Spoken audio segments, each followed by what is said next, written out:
stress. No? Good evening, viewers. Welcome to this telecounseling. I am Uma Meduri from Faculty of Public Administration, School of Social Sciences. With me are Dr. Rajveer Sharma from Delhi University, Dr. Alka Dhameja from Faculty of Public Administration. Today we shall be discussing administrative responsiveness. Responsiveness, the term, in a general manner, it implies that answering or responding to some query, need, and at the same time performing or taking action to fulfill the needs or whatever is being asked, or responding in the form of an action. So, administrative responsiveness, the thing that arises is, why is it that suddenly it has assumed importance everywhere? Was that administration earlier was not responsive to the needs of citizens or to the needs of other stakeholders? Why is it that suddenly it has assumed importance? But on closer analysis and examination, it appears that it's not that before or earlier the organizations, public systems and administration was unresponsive. Otherwise, organizations by now would have fallen, or there would have been lot of problems that would have arisen in organizations. It's not that they were closed systems or so, they were all open right from the beginning, but the only thing that has changed now is there are lot many pressures that are being put on the system, on administration. So that's why now they are compelled to act in a different manner and be responsive and flexible, because they have to cater to varied needs of citizens and also assume different roles. So the concept of responsiveness becomes multifaceted, and it has several linkages with the concept of accountability, and then the role of the citizens in the entire process, and the role of bureaucracy, political executives, judiciary, media, civil society. There are so many aspects. So the concept of administrative responsiveness now has become very, very important, and it has assumed wider ramifications. So today now we shall be discussing in this session on the conceptual framework, the meaning and the way different dimensions of this concept of administrative responsibility. I would like to ask Alka, what exactly does the term administrative responsiveness connotes, and what are its different dimensions? Thank you, Uma. Like you very rightly have explained the meaning of administrative responsiveness.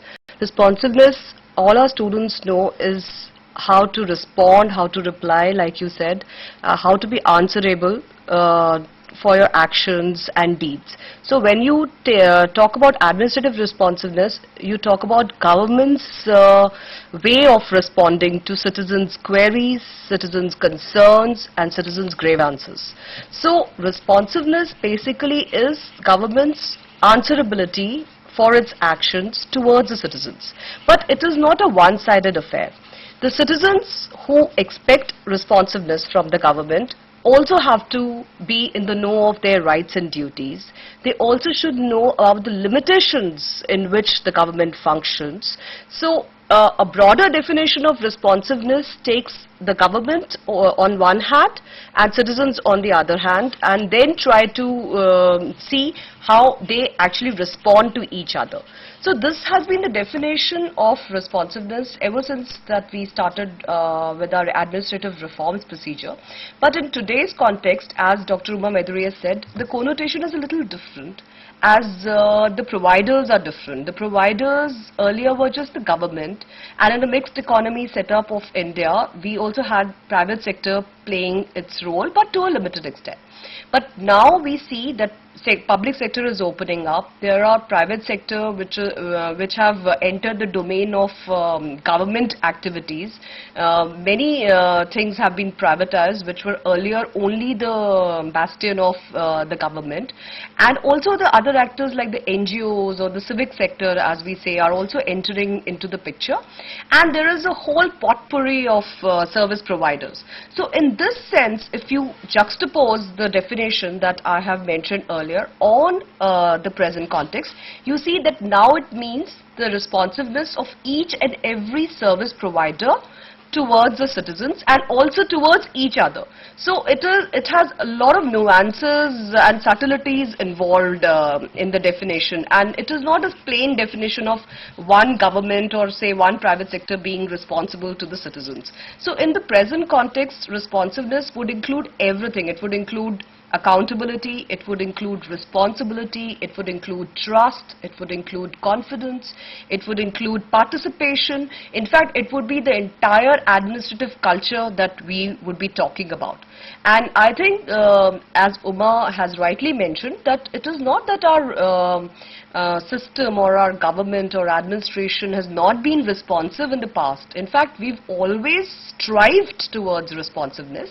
It is another matter that we've not been able to achieve that kind of level of responsiveness that we had desired. So, no administration, no governance system can ever be non-responsive, because that is an inherent feature of an administrative system. So now when all these multiple stakeholders are involved in the process of governance, and the citizens are becoming aware and more conscious of their rights and more conscious of their demands and even aware of how to go about in getting them, responsiveness is very important, and responsiveness is slightly different from the earlier definition.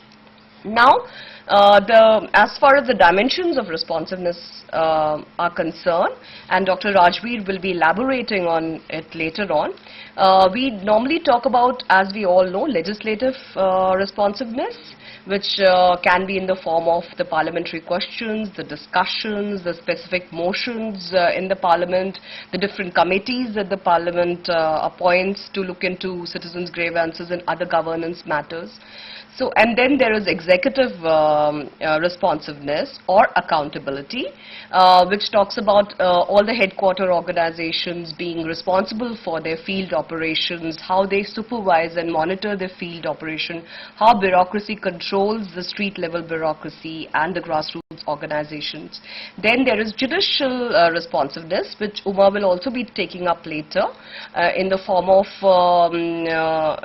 all those provisions which the judiciary can use to declare a law or a policy unconstitutional or ultra-virus if it infringes on the rights of the people. And judicial activism has become a very important thing today. In fact, judiciary has been performing its role much more than the legislature and executive, and there is a constant rift that goes on between the three organs of the government.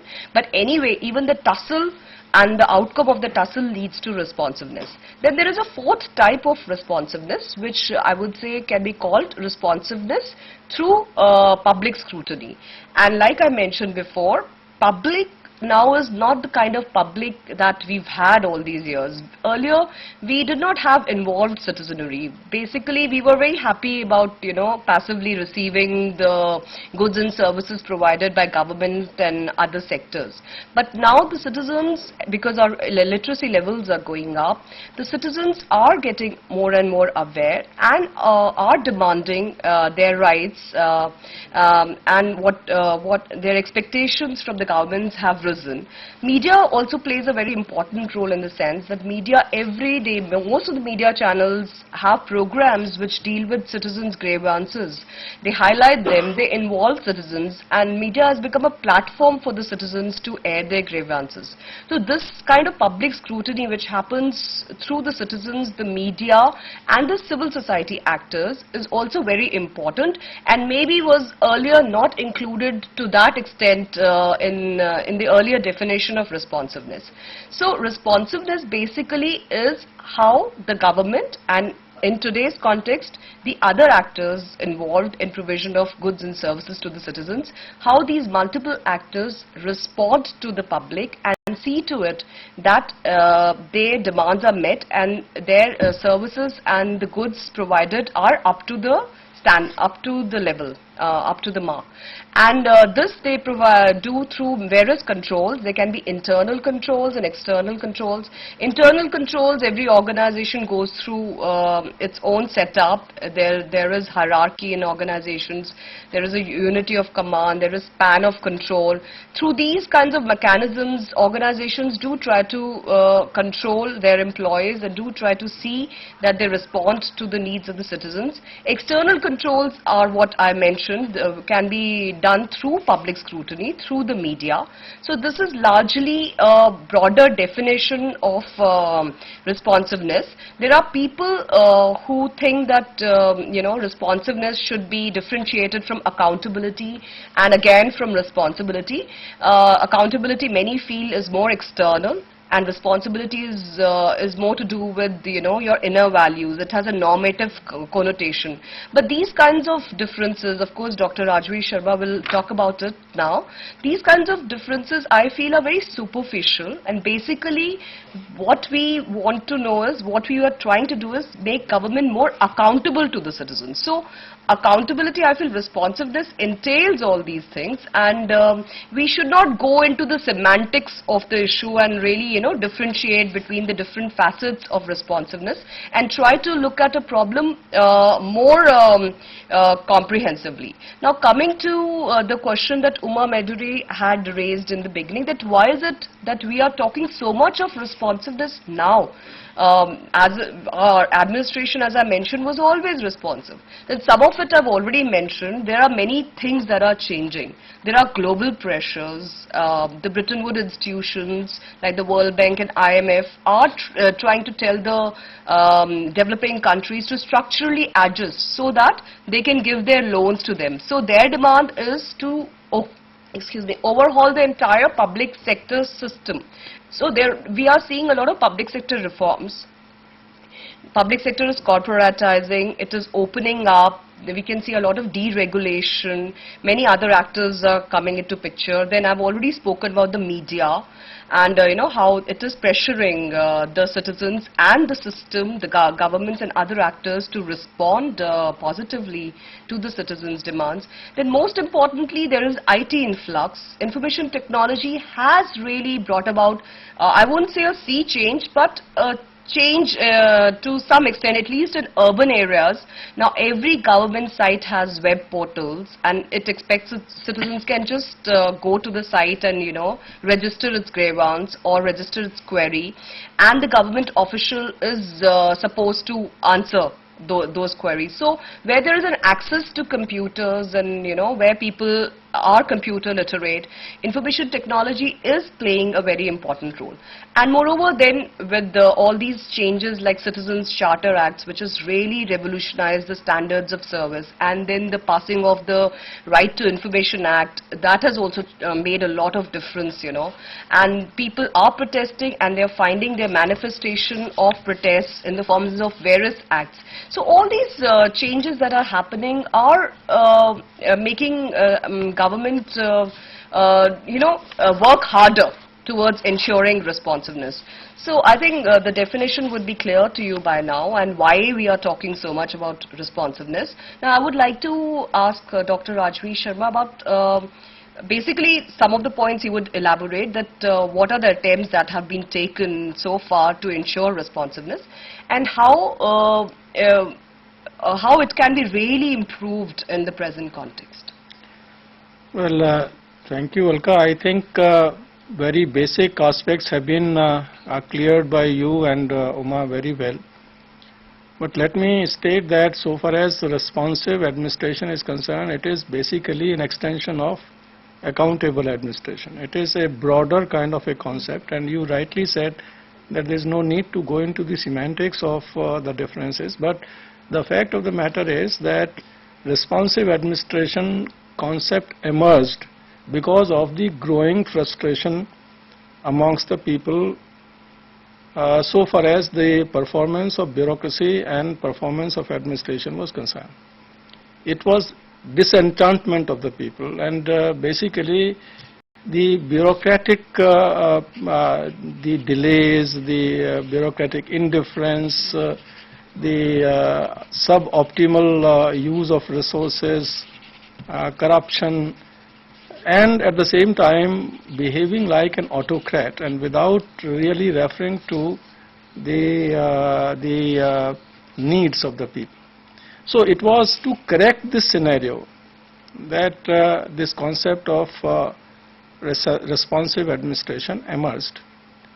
And I would 100% agree with you that this is not a new concept. In fact, directly or indirectly, they might not have given it a name of responsive administration, but that has been the concern of almost all governments right since ancient times till date, that administration really delivers the services to the people to the satisfaction of the people. And for example, if I am allowed to say that Kautilya's Arthashastra mentions that in the happiness of the subjects lies the happiness of the king. Now, there cannot be anything better example of a responsive administration than this, that where the administration doesn't really differentiate between the happiness of the government and the happiness of the subjects. So therefore, it was in this context that the concept of responsive administration emerged. Second thing which I would like to say is that responsive administration basically refers to cutting edge administration. And it also refers, as you rightly said, that it is basically administration in action, but at the same time action to remedy the problems. It is a problem solving concept. It is a concept which really takes into account various aspects of the problems faced by the common man. So it is a citizen-centric concept. It involves that now it is not an autocratic kind of a decision making. It refers to democratic decision making. It refers to participative decision making, as you rightly were talking about. At the same time, I would say that it is also concerned with some kind of representative administration. Responsive administration, in fact, is representative administration also, because it really talks of the administration through the elected people of elected persons or representatives of the people, because it is considered that debureaucratization of the delivery of goods and services would be better instrument of a responsive administration. So responsive administration and the representative administration are sometimes used interchangeably. At the same time, I would put your concept a little bit differently when you said that it is basically a question of administrative culture. It is basically a question of attitude of mind. It is a question of administrative attitudes. And in that sense, I would say that it is a moral concept.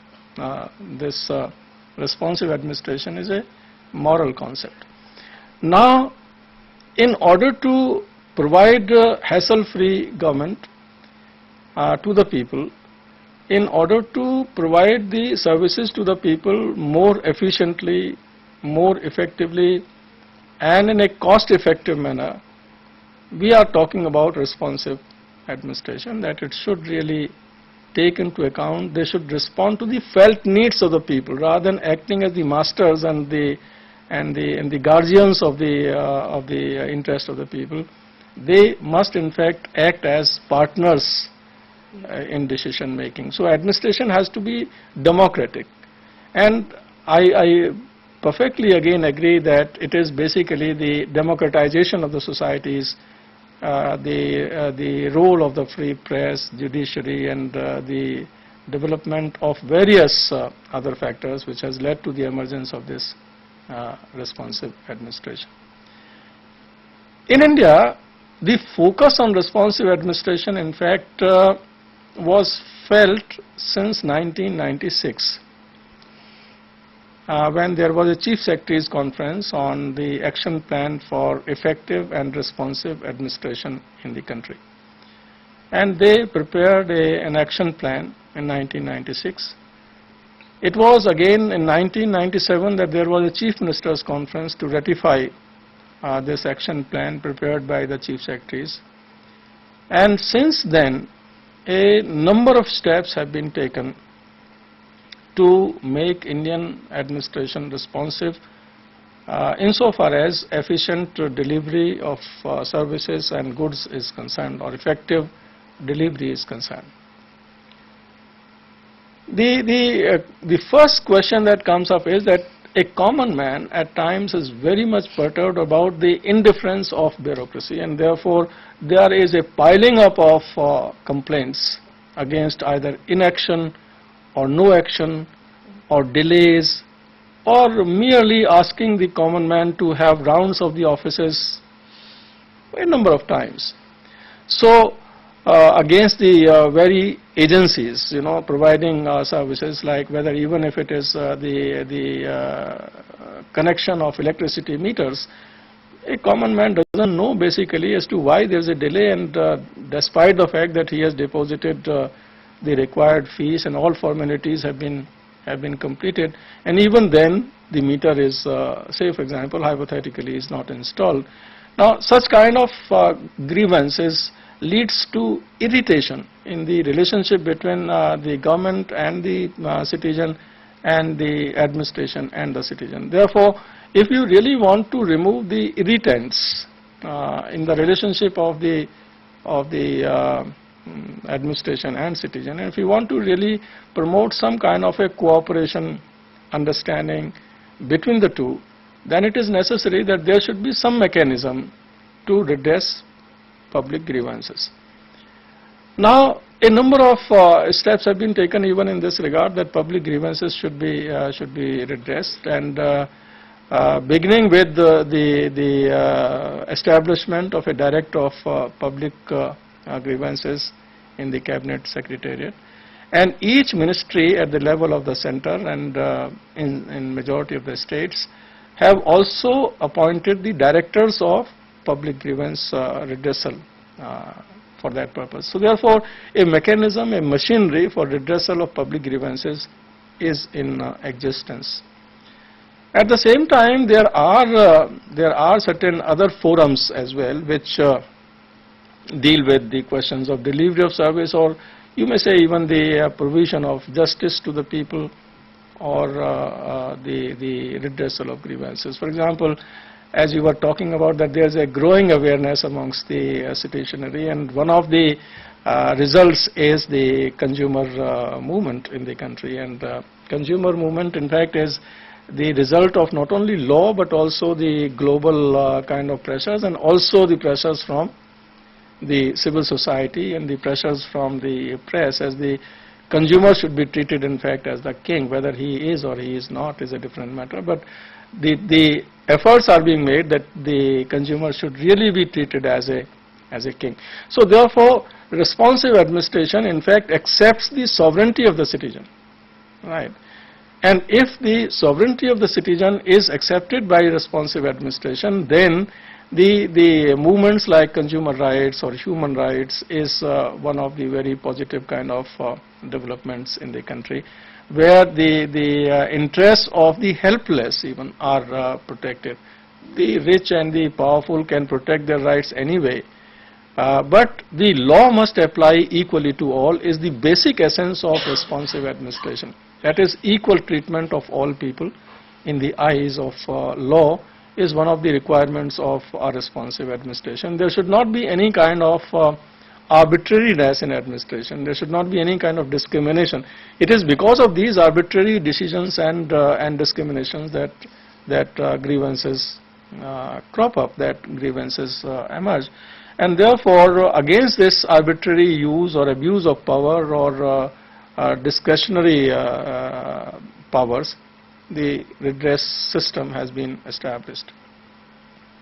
Another step that has been taken is that apart from the consumer courts and the district consumer forums which have been set up, is that we have also provided for the speedy justice to people, and also that amounts to the redressal of grievances. Also, one of the grievances of the citizenry had been for a very long period of time that the justice is very much delayed, and the cases keep on pending and they don't get justice.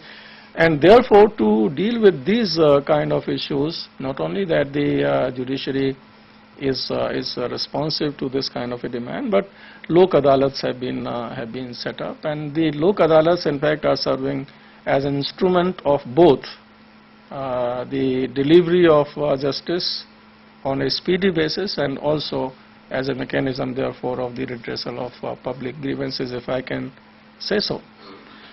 And at the same time, not only that the Lok Adalats have been set up, but they have been set up in those agencies which are interacting, with whom the people interface quite frequently, like the telecommunications, like railways, like posts, like electricity, with whom the common man interacts almost on daily basis. And therefore many cases pile up and complaints pile up. So therefore to deal with those issues in a speedier fashion, these Lok Adalats are doing a good job. Apart from this, it was also found that we must have the Citizens Charter, as you were pointing out, and we have now established this mechanism of Citizens Charter in the central ministries, departments, and also at the level of the states. So therefore this Citizens Charter in fact is one of the guarantees for many things. One, that the action and decision of the concerned department or organization or agency or ministry would be open. It would be made open, it would be made much more advertisement would be given, so the people are aware of what services are being provided by this organization, of what quality are they being provided, in what time frame they are being provided. So therefore standardization of services, the open and transparent kind of a decision making, and also the appointment of an officer who should be contacted in case the Citizens Charter is violated.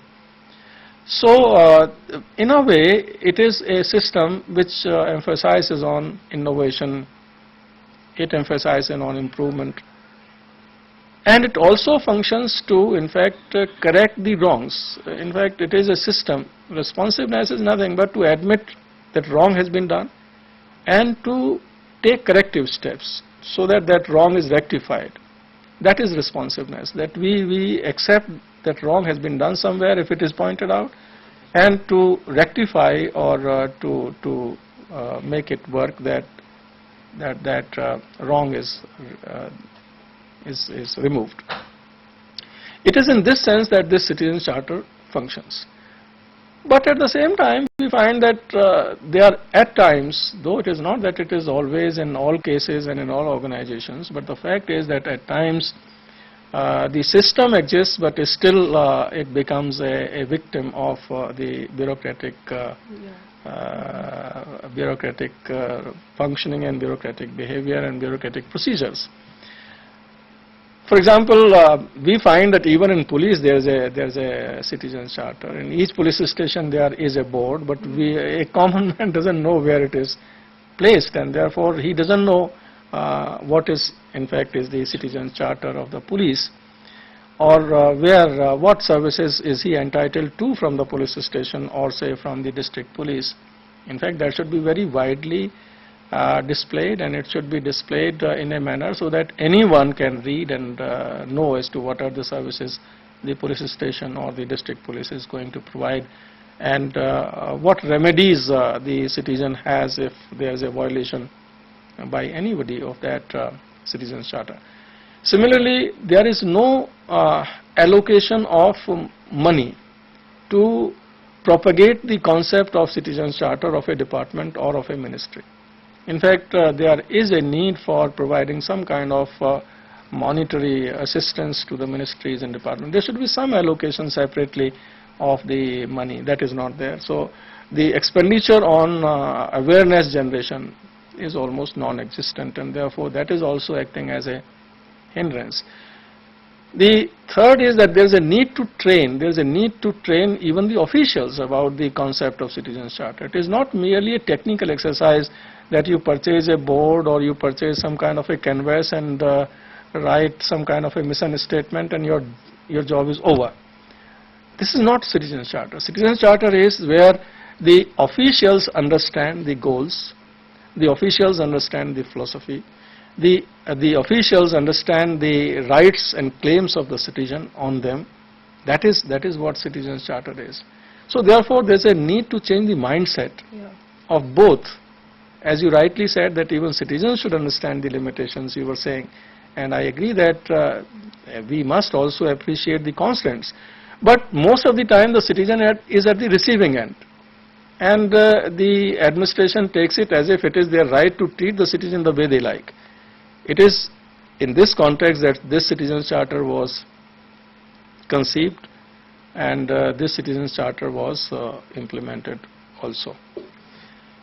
So, Dr. Rajveer, I think three things what I have deduced from your so lucid, discussion on administrative responsiveness.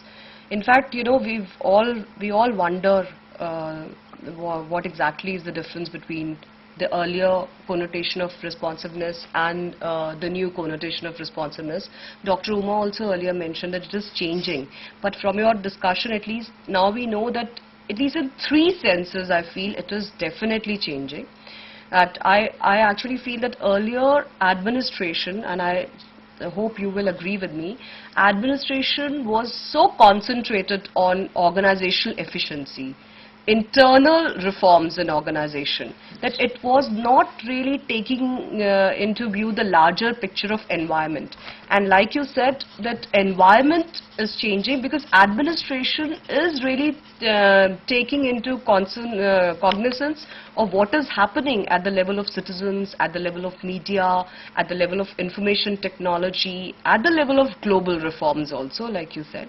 So it is responding to the environment, and this is a sea change from the earlier definition of responsiveness, which I think was more managerial and more, organizational. Now it is more integral. It is more in harmony with the environment. And I think slowly and gradually we would see some changes being brought about. And you have also pointed out the shortcoming, and also again a change from the earlier definition to today's definition about sustainability of reforms. Earlier reforms used to be there, but no efforts were made to actually sustain reforms, in the sense that, like you said, that citizens' charters are there in the offices, but neither the police knows about it or wants to show it to the citizens, nor citizens take any interest in looking at the citizens' charter. So the thing is that reforms on paper look very good, but if they are implemented in the right earnest, and if people are in the know of it, if they can utilize those reforms, they can make administration more responsive. So the sustainability of reforms and the government's and other service providers' desire to interact with environment are the two changes that we see from the earlier definition of responsiveness to the more contemporary definition. And the third point that you said is also very relevant. You've talked about the moral changes that need to be brought about, because we all feel that attitudes are very difficult to change. Even through training, we can't really unlearn what we have imbibed right since childhood. So the attitudes have to be changed at the level of the government, at the level of the citizens, and at the level of other actors who interact in the process of governance. So I feel like you say, like you've also mentioned, that we have to get rid of this chalta hai attitude that we have. We ourselves go and pay bribes, and then we try to exonerate ourselves by saying ye to system mein aise hi chalta hai, so we have to do it. So this is what even the codes of ethics and the professional service books and all that have to actually change their tenor, and they should try to amalgamate the conflict between individual ethics and the institutional ethics or the professional ethics. They have to tell the administrators or the governors what to do in case of a crisis, because sometimes, you know, bureaucrats know that there is a conflict, but they are unable to bypass the rules. So rules become more important than the action. And you've already mentioned that, you know, responsiveness came up because of the initial hiccups of bureaucracy and, you know, people's disenchantment with the system and all the red tapeism and delay the bureaucracy was causing. So all this led the people to think that there could be other ways of provision of goods and services, and they started looking at the non-bureaucratic service providers, and that's how so many actors came into the process of governance, making responsiveness more complicated. Another thing, before really Uma I think wants to intervene, before that I would like to mention that here the responsiveness of other actors, I mentioned in the beginning also, is also very important. Not just the government and not just the citizens. Even the private sector has to be very responsive towards the citizens. And this is happening also in the form of what we know as corporate social responsibility. The corporate sector is also now gearing up to, you know, change its policies and change its decisions to suit the environment in which it's functioning, and also take into view the people who are affected by it, especially through environment impact assessments. Many organizations are, you know, doing so much to treat their effluents. Many industries have now water treatment plants, effluent treatment plants. So this is also a part of corporate social responsibility, and I think other actors are also getting into this picture and being responsive towards the citizens as well as the government. And so is the civic sector, the NGOs, the service groups. You know, we can't really think that anything that is non-government will be more ethical and more responsive automatically. Once you are in the governance process, like Dr. Rajvi Sharma said, all the, you know, problems and shortcomings of ruling or of being responsive and of, you know, being actually involved in the entire process of governance comes into play. And these shortcomings affect not just the government but also the other actors. So we can't really say that all NGOs are moral or NGOs are responsive as compared to government. There have to be standards, like we have citizen charters, there have to be proper standards of service for all service providers. So I think this way, if we talk about the various shortcomings that we are facing in ensuring administrative responsiveness, we can say that, you know, let's not make it a thing of too many cooks spoil the broth. If there are too many actors in governance, then they should coordinate properly. There should be less overlapping. There should not be blurring of boundaries, because power dynamics would now play a more complex role in the present scenario. So I feel these kinds of shortcomings have to really be looked into if we want to address the problem of administrative responsiveness. Well, as Alka has rightly said, like administrative responsiveness, the entire concept and practice has assumed such varied complexion. Like, it's not just the citizen is looking only towards the administration. Like, the entire scenario, generally when we talk of administrative responsiveness, suddenly, like, it might appear that there is need to bring changes in the procedures, rules, regulations, as Dr. Rajveer Sharma, as Alka had mentioned. Like, responsiveness involves not just bringing about these changes, but changing the entire work culture, the way the public organizations are functioning. Because now in the present scenario, there are 2-3 important dimensions which have come up. Now there is a demand side where the citizens are demanding some sort of a specific services of specific quality from the service provider. So we have two different things: service provider, service user, demand side and the supply side. And at the same time, amidst all this, there is a citizen's voice also. Wherever the service be it provided by an NGO, a community-based organization, government, private sector, anything, now the citizen's voice is assuming increasing proportion. So now administrative responsiveness involves many things. Like, it is not just bringing about a change in the system, the way the system is functioning, but also the way the various components of the system, the way how the administration or the bureaucracy is functioning, the political executive is functioning, the judiciary is functioning, and the private or the corporate sector is functioning.